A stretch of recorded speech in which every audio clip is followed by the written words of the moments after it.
Greetings, everyone, and thank you for joining me once again. I am Stony Love. I pray that your day is going well and that you are aligned with the universe and ready to receive whatever it is that you have anticipated. Thank you so much once again for watching. Today, we are going to be talking about former police officer James Wims Jr. So I'm going to cut the music right here, y'all. Now, this story took place back in July of 22nd. I'm sorry, July 2022. Now, he is a retired police officer accused of sexually abusing kids at his wife's daycare center. He was just ordered this past Tuesday to level 3 home detention. Now, James Wims Jr. made headlines after he was shot by his wife in a D.C. hotel room in July of last year. Now, this happened after she confronted him about accusations of child abuse that she'd heard from parents at her daycare at the time. Now, during this time, James Wims had been working for the daycare center as a bus driver for 2 years. His wife of 50, who is 50 years old, her name is Shanteria, or Shanteria, I think yes, Shanteria Williams, is currently serving a 4-year sentence for shooting her husband, Mr. James Wim, at the Mandarin Oriental Hotel room. Now, court documents in 2022 detail allegations against James Wims, including showing pornography, videos to children, touching them, exposing himself, and forcing them to touch him. Now, a search warrant was served on July the 18th, 2022. Now, this search warrant allowed police to collect James Wims Jr.'s cell phone and his search history. Now, y'all know that your cell phone tells everything that you do. Your cell phone is your walking brain. That's your brain in your hand. So if you don't want nobody to know, don't Google it, okay?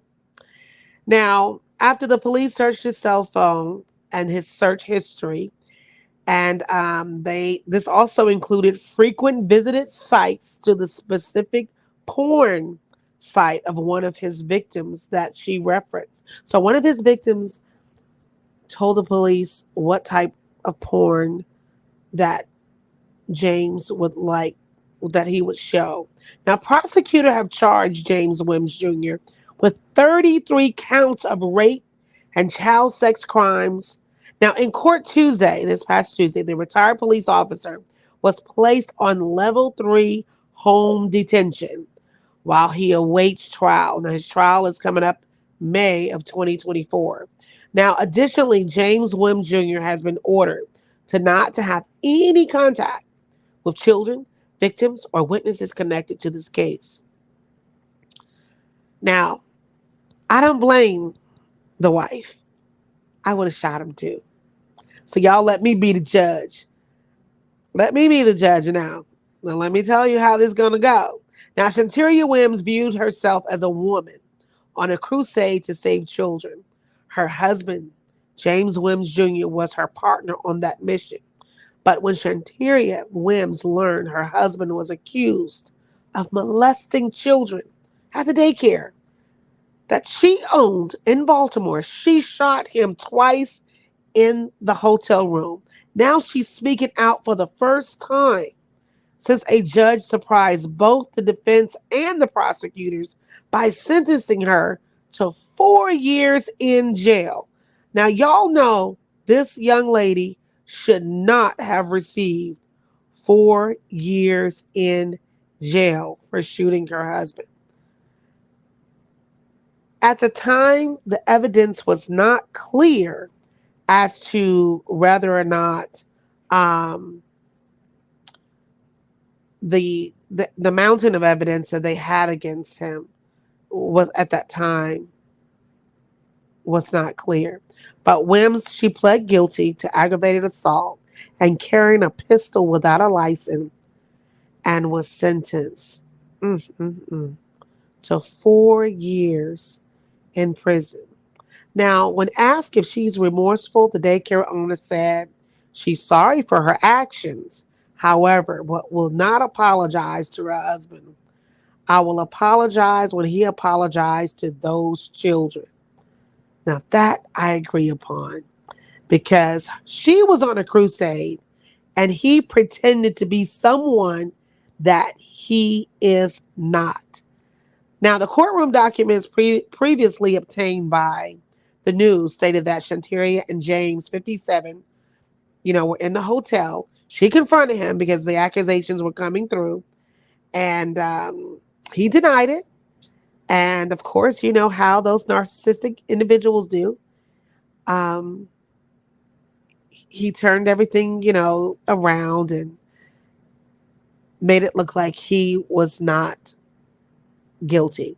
Now, James, who retired from the Baltimore police force in 2005, worked as a bus driver at the daycare for 2 years.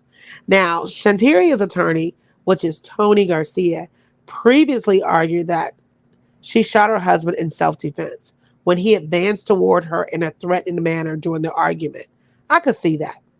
I could see James Wim doing that because he knew that he was going to be exposed. But the judge isn't looking at the fact that this man was being accused of all of these malicious crimes. So this makes me wonder about who's sitting behind the bench. Because you can go cash a check and do something like that or shoot someone and have to spend time in jail, but you can molest and hurt an innocent child and get to go home on home confinement. Now, after the Superior Court, I'm sorry. Now, let me go back. Let me go back. Let me go back. I went down too far. Now, remember I said that she shot him in self-defense. Now, there were two guns and a notebook that were recovered from the room, and the notebook allegedly contained a makeshift wheel and Shantaria's written plans to shoot James, where she reportedly wrote that her goal was to paralyze him, not to kill him. Now, see, that's where she messed up at. If you're going to kill somebody, please don't be writing it down because that's premeditation. All right? She could have got away with the crime of passion and she could have got away with self-defense had she not written it down.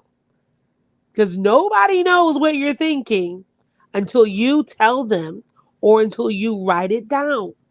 So that's just like if you're married and you walk in and you catch your husband and he's cheating, or you catch him in an act and you impulsively shoot him. Now, I'm not telling you how to get away with murder. I'm just saying, let me be the judge. You impulsively shoot him. It's not planned, it's not thought about. I'm not saying you didn't think about it last week. I'm not saying you didn't tell him that. But it's not on record. And you walked in and you saw him and you shot him.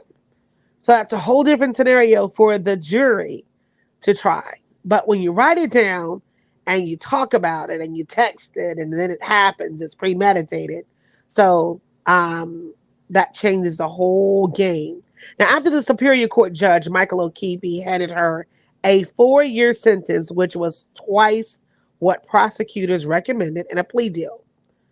Shantaria said she was emotional in her reaction to the court. Now, despite my surroundings, I'm doing okay, is what she said. I have a lot of supporters and people who uplift me and help me survive. Now, as previously reported, James faces over 30 counts of child sexual abuse and assault charges related to at least 4 alleged victims, according to the court files reviewed by the Washington Post. He is now reportedly, now this was beforehand, he was being held without bond until Tuesday. So how does he get out on home confinement after he did that to those poor little children who were innocent, and now they are taunted ever. Shanteria said, I felt like the blood had just drained out of my body because it was my husband. He was supposed to help me protect these children. He always told me he was my protector. So when I heard this, I just felt like my world was ending. And she went on to say, we were both supposed to be on this crusade of saving children. And child molestation is something that we had talked about all the time. How horrible it is, she added. I think about that child all the time. I think about all the children all the time. Prosecutors allege she texted her business partner that she would kill James and then myself. James was then shot in the neck and leg, and the judge called the shooting deliberate cruelty. So, again, that's what I said. When you text, when you write, it's premeditated, it's deliberate. You have created the case to be deliberate harm. It's looked at differently in the court of law. However, had she kept her mouth closed and she went and did what she did, she would be free because it would have been looked as that it was an emotional moment. She blanked out. She don't know what happened and she shot him.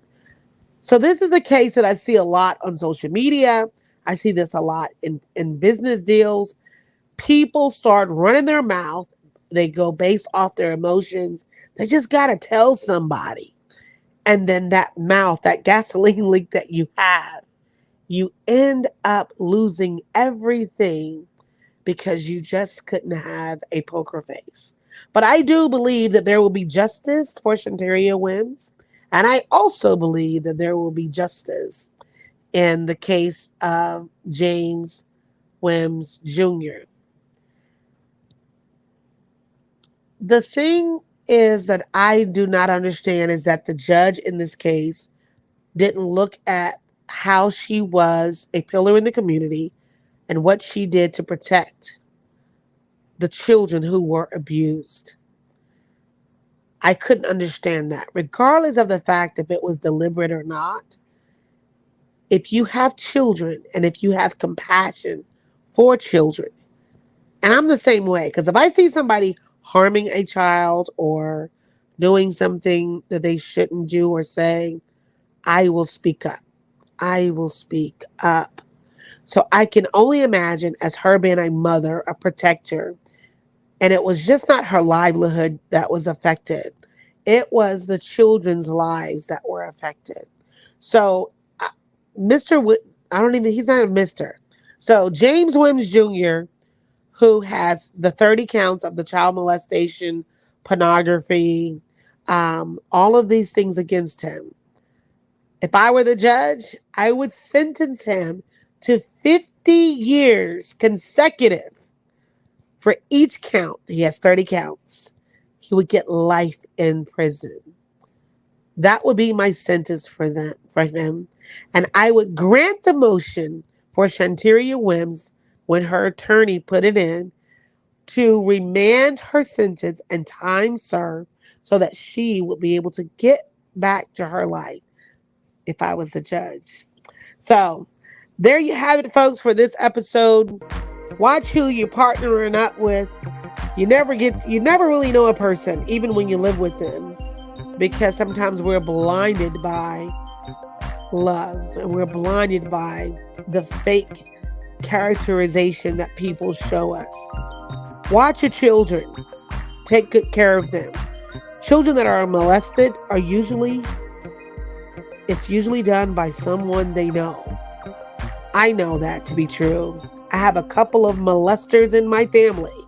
We'll talk about that the next time on Digging Up Bones, because I have something to tell you and show you about the person that's in your family is too a child molester, and they are sitting right next to you and you have no idea about these sheaves in wolf's clothing. Thank you for joining me. Again, my content is not to offend anyone. It's my opinion on real cases. I love your views. We can go ahead and have a dialogue about it and conversation, whatever you want. I'm ready to hear from you, and you tell me how you feel about this case, because I do believe justice will prevail both ways here. All right. Thank you for watching, and have a beautiful day.